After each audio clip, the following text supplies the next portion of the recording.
because you could argue like, okay, if you're not going to go with Yang, there were other candidates that were kind of interesting. And here we are now with nominee Biden. How are you feeling about that? I actually said this a long time ago. He was my second choice to Yang as president was a Biden Yang ticket, even though I knew Yang as a VP was a long shot under Biden. Andrew had signaled for a while, talked about the conversations they had. Joe Biden gets it, fourth industrial revolution. And I do believe Biden is a good guy, one of the least egoistic running right now for president. Yeah. I still feel that Yang would be most influential in a Biden administration. So his ideas would, have the most legs, regardless of sort of where he was working. He would influence Joe as president as well as the rest of the administration. And it would set him up for sort of a future run, whether it's for president or for something else. And so he was always my second choice, or like for a very long time, because I was excited to see what Yang could do if Joe won. So I'm okay with it. Like Bernie, I admire Bernie in many ways. I think he's a good guy. I think he wants to do good things. I don't think it's ego. I don't think it's power. I disagree with many of the ways he wants to approach things. It's one of those where like the downstream effects and will they work and will he get anything done? But I'd say probably my biggest hesitation with him is that I think it's his way or the highway. I don't think others can be as influential when he has his mind set on something. So I'm excited about Joe, as excited as one can be. I actually wanted to ask you because I don't know if it was on your show. I mix them up because I see so many things with Andrew. Was asked about like what position he would want in the Joe Biden administration. I don't think that was on your show. It was on no, it was not on mine. And he said like a new cabinet position, Secretary of Technology and the Future. I don't remember exactly how he phrased it. Yeah, that's an interesting one. I mean, I think I will say this. I would not be surprised at all if Biden won that he would give Yang a very significant role on his team. And whether that's labor or commerce or czar for basic income or secretary, head of the new restored office of technology or secretary of the future, whatever. Like I could see all of these things, or secretary of like experimental policies, like, Washington 120 kind of thing. So that would be cool.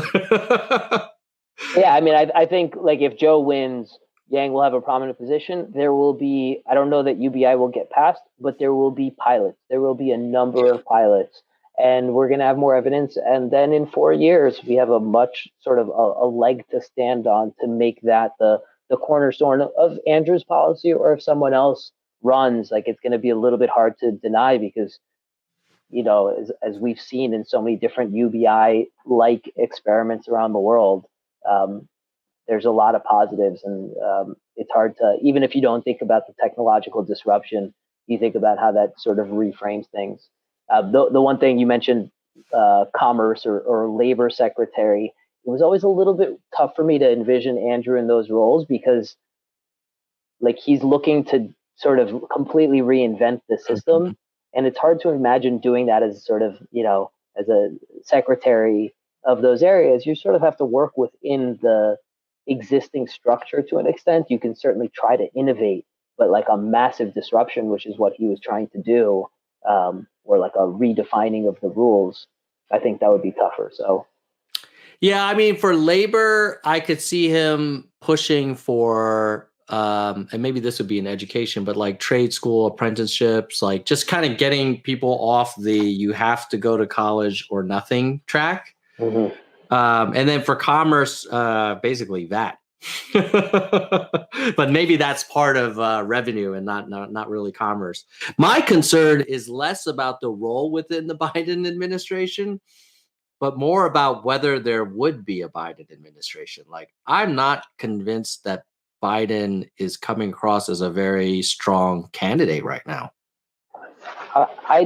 You're saying like in the midst of coronavirus or just generally? Before, I was not super pumped about him. Like just watching him in the debates, watching him at his rallies, watching him not take interviews, and the interviews he took, he kind of fumbled through. They didn't feel like I didn't feel like, wow, this is a racehorse. This is a thoroughbred. I felt like, wow, this guy was always a little shaky even 20 years ago, and now he's less strong. And then he's going to be going against, if anything, like no one will ever accuse me of being a lover or defender of Trump, but he can campaign and he can fill an arena and get people fired the freak up. And I would not say that about Joe Biden. Agreed.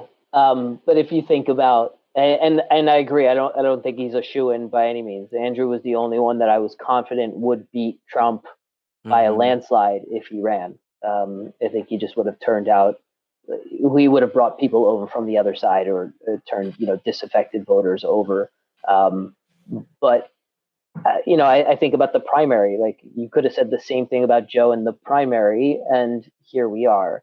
And so people still vote for their party lines. Is he going to get a huge turnout? No, but I think about the people I know. I think about my parents.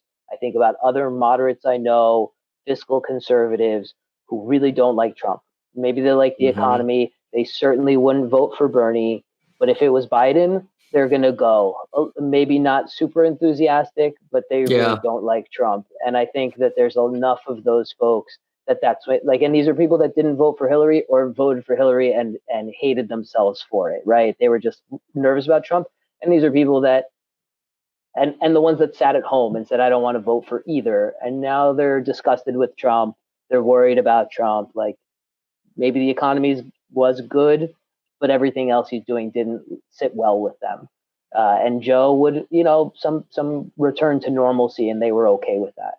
Like, we weren't going to turn out the youth vote for Bernie to a huge degree to sort of rethink everything anyway. So if we're not turning them out for Bernie and we don't turn them out for Biden, that doesn't really change that much. Yeah, I hope you're right. I hope basically the same thing that got Biden the nomination gets him the White House, and then that would be a fantastic opportunity for Yang to kind of increase his influence and be helpful in a Biden administration. I definitely feel like the two get along. I see that Mindful Skeptics is joining us, so I just want to add him to the stream. What's up, boys? How you doing? What's up, Tom? What's up, Rez? Hey, boys. So, boys, what are your thoughts, man? Like, we were just talking about how, well, basically, I was saying I'm not really super enthusiastic about Biden. I'm certainly going to vote for him for sure, but I worry that he will have a tough general election. And Erez was saying, well, you know what? Like, maybe the people just want kind of a return to normalcy, and the same thing that basically the Democrats on Super Tuesday wanted. And maybe that's all we need. And then there you go. Andrew gets an interesting role that sets him up for more kind of, opportunities down the road as well. What are your thoughts? Best case scenario, we hope the people that, I can't say Americans, I'll just say the people that are smart enough to go vote, because we're a significant portion that just doesn't vote. And it baffles me, because people have died for this right and continue to die for this right around the world that don't have the rights that we're born with here. If you're born here, but if you apply for citizenship, it's a arduous task. It's an expensive task. It's a decade-long journey to become a citizen. And for someone to disrespect someone like that have made these sacrifices to earn our rights that we're born with, if you're born here, to not vote, I think is very disrespectful. And that's what we mostly are, unfortunately. I don't know. I don't think Biden inspires enough people to bring out a record turnout. That's my biggest concern, is it'll be the lowest turnout. And I don't know how long. That's my biggest worry, is low voter turnout. And Trump has his base. but I don't know how inspiring Biden is. It's going to be about, to me, it's all about who he picks for VP. It's going to really make it or break it for him. We're going to be voting for the VP way more than we're going to vote for him. That's how I see it. That's a very good point. We actually don't know who's running against Trump because we don't know who the VP is, because that's just gonna be just such a rock alongside Biden, hopefully. Yeah, I'll be voting for the Strong VP. rock. So who do you guys want? Who do you think Biden will pick for VP, and who do you want him to pick for VP? Erez, you want to start, and then we'll go to Boyce. Well, should we just stick to female candidates, because he has said that he's only going to pick a female candidate? So let's narrow it down a little bit. That would be a great one for the who you think he will pick, but you could still want someone else for your second answer. I mean, of course, I wanted Andrew, but that was, a bit of a hopeful optimism that wasn't probably that realistic. Although I thought about it, like, he would have brought him some incremental voters. He would have and he wouldn't have hurt his chances. So I didn't think it was out of the question. And I think if Biden felt confident that he didn't need, because it's like the other alternatives are not that wonderful. Like Joe Biden has the African American vote pretty locked down. So he, like, when you think about the other options, who they're going to bring that he isn't currently turning out, I still believe that Elizabeth Warren is probably the most likely, or one of the more likely, because that would bring more of the progressive wing over, maybe even more of the Bernie, like the people who liked Bernie and Liz would latch on to her and just say, like, all right, well, maybe she's going to be very influential. She could, then be a shoo-in for president the next round. So that would be my vote. Or I would say. So your prediction will be Warren. Of the national candidates, of the other ones that ran for president, it's Warren. I think there's other candidates, statewide that I'm just not as familiar with that didn't run for president that are certainly options too. What do you think, Boyce? I think Biden is a product of the machine first and foremost, and that means he will do what they tell him to, which means he's going to play identity politics to the hilt, which means it's going to be Stacey Abrams or Harris. That's his only two options if he goes by what they tell him to do with political predictability. So you don't. And I would have said that as well, and especially if it was anyone else. But like I said, because he has such a strong support from the African American community, I'm not saying the establishment won't still push him in that direction. It doesn't seem as necessary for him in order to turn out that vote. Yeah, but the DNC isn't as smart as people want to give them credit for either. So I really think they're dumb enough to say, let's double down on a minority female to check all these boxes off. It's the same thing we're doing with Tulsi before she stepped down. She was their minority female. They were trying to check boxes to make her the DNC, little darling of the DNC.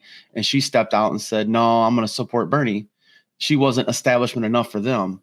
And that just tells you they played their hand right there. They really want to check off boxes more than they want to care about policies. They just want to be in control. This is an awesome panel because I disagree with both of you. So now we have 3 predictions Outstanding. for VP. Well, come on, Tom, let's hear it. I'm going for Klobuchar. And the line of thinking is that I kind of am persuaded by Erez's explanation of why we are here with Biden, which is like we wanted the safe kind of return to normalcy. Klobuchar is, as in my opinion, as safe as it gets. Like she's very credible. She has a lot of experience. Midwest. She's a woman, so that's good. But she doesn't sort of turn people off the way, let's say, a Warren does. Yep. She doesn't have sort of the kind of complicated prosecutorial history that Harris has. And she's probably a little like Abrams is interesting, but hasn't really been proven on the national stage. The way she's never won an election. Yeah, so I agree. So maybe we go with the other thing is I worry an Abrams or a Harris pick could energize a lot of Trump voters who really have a strong aversion to anything that looks like identity politics, and this would look like it. And so, like, even maybe some of the political calculus would be a Klob would be a little safer. I think that's interesting because you're also, are you thinking about the best candidate to win the election?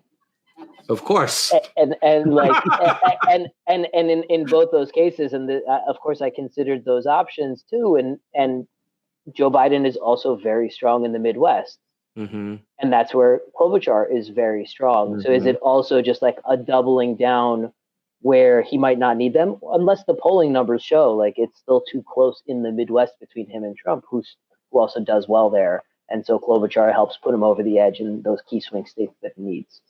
Yeah, maybe he thinks Klob will help in Wisconsin, in Michigan, Ohio, those types of places.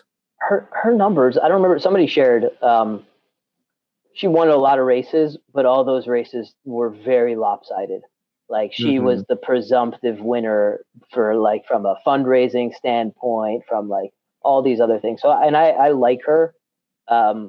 But I think she appears stronger in the Midwest than she might actually be. Although I get the appeal of her, she's sort of like also like a little normal person in ways. So I will say this, like as some people watching this know, I have some MAGA people in my family, and when they see Warren, it's like showing a bull like a red cape, right?